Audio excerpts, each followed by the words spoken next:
ବର୍ତ୍ତମାନ ଆମେ ଆଜି ଆସିଥିଲୁ କୋରାପୁଟ ଜିଲ୍ଲା ବୋରିଗୁମା ବ୍ଲକ ପୂଜାରୀପୁଟ ଗ୍ରାମରେ ମହାସଂଘର ଗୋଟେ ବୈଠକ ଥିଲା। ସେହି ବୈଠକରେ ଯେଉଁ ମେ ମାସ ଲାଷ୍ଟ ପର୍ଯ୍ୟନ୍ତ ଯେଉଁ ଗୋଟେ ନାଟଗୁରୁମାନଙ୍କର ଭଡ଼ା ପିଲାର ମନା ସେଇ ହିସାବରେ ଟାଇମ୍ ମାଗିଥିଲେ ତାଙ୍କେ 6 ମାସ।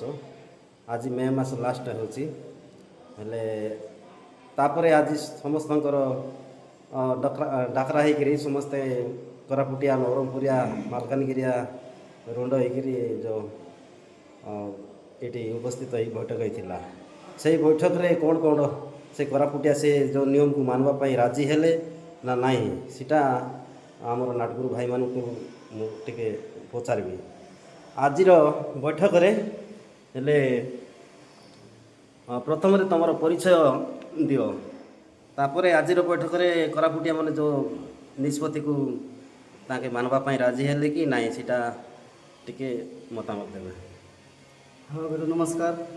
ଆମେ ଡାବୁଗାଁ ବ୍ଲକର ନବରଙ୍ଗପୁର ଡିଷ୍ଟ୍ରିକ୍ଟର ଯେଉଁ ଗଲା ବର୍ଷ ଆମର କୋରାପୁଟିଆ ଗୁରୁମାନ ସାଙ୍ଗେ ଯେଉଁ ଭଡ଼ା ପିଲର ପାଇଁ ବିବାଦ ଚାଲି ରହିଥିଲା,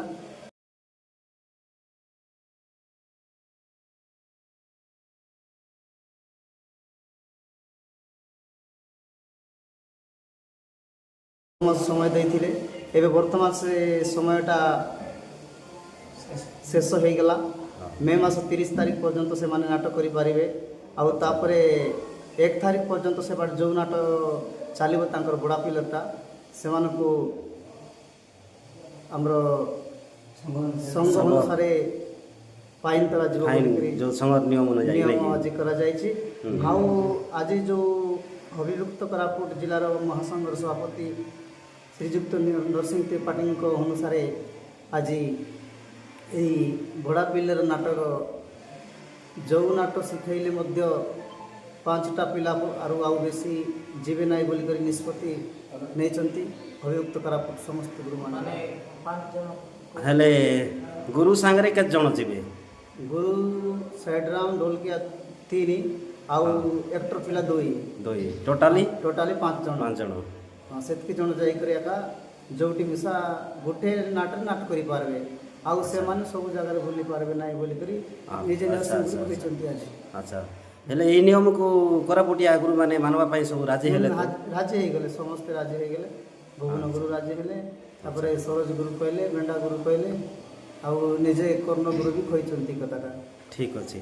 ବର୍ତ୍ତମାନ ମୁଁ ଆଉ ଜଣେ ବୟୋଜ୍ୟେଷ୍ଠ ଗୁରୁ ଅଛନ୍ତି, ତାଙ୍କୁ ଆଜିର ବୈଠକରେ କୋରାପୁଟିଆ ଆଉ କ'ଣ ଆଉ ମାନିବା ପାଇଁ ନାରାଜ ହେଉଥିଲେ କି ତାଙ୍କେ ସ୍ୱଇଚ୍ଛାରେ ରାଜି ହେଲେ ତାଙ୍କେ ଟିକେ କିଛି ମତାମତ ଦେବେ। ଆଜ୍ଞା, ମୁଁ ସ୍ୱର୍ଗତ ବ୍ରହ୍ମଧର ବିଷୟଙ୍କର ଶିଷ୍ୟ ଫୁଲସିଂ ଗୁରୁ। ଆଚ୍ଛା, ମାନେ ଫୁଲସିଂ ଗୁରୁ ବୋଇଲେ ତ ଏତେ ଜାଣିନାହାନ୍ତି, ସିଙ୍ଗୁଳିଆ ଗୁରୁ ବୋଇଲେ ସବୁ ଜାଣିଛନ୍ତି। ବୁଝିଲେ କି? ତାପରେ ଏଇଟା ବହୁତ ଦିନ ଧରିକିରି ବିବାଦଟା ଲାଗି ରହିଥିଲା।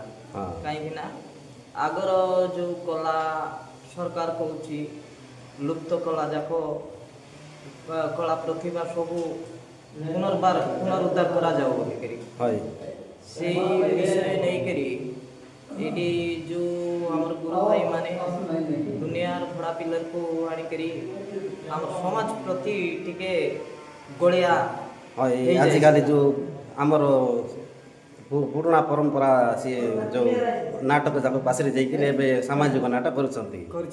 ଆଚ୍ଛା, ବୁଝିଲେ କି?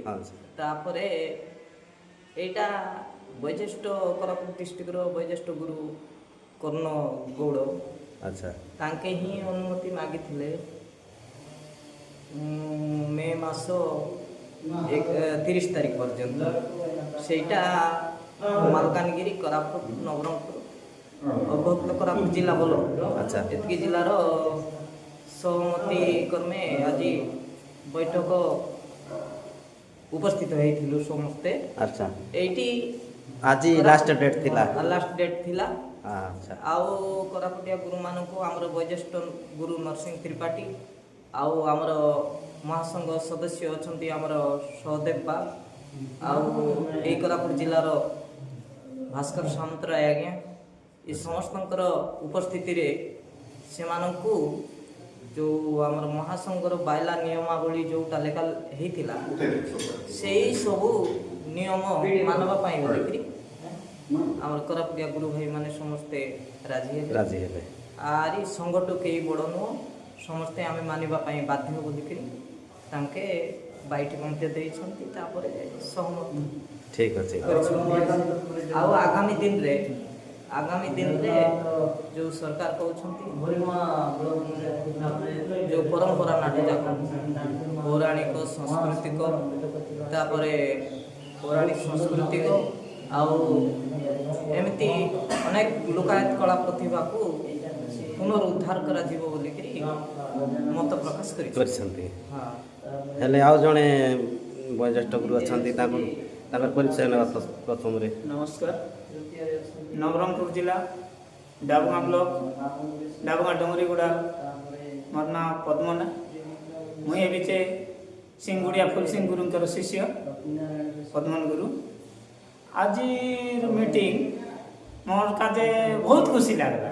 ଆଚ୍ଛା। କାଇ କାଜେ ବହୁତ ଦିନ ଆଶା ଧରିକିରି ଯେନ୍ ବିବାଦ ଚାଲିଲା ଅପେକ୍ଷା ଆଜି ମିଳିଲା ନାଇଁ କି? ହେଲେ ବହୁତ ଦିନର ଅପେକ୍ଷା କଲା ଫଳ ଆଜି ସଫଳ ହେଲା।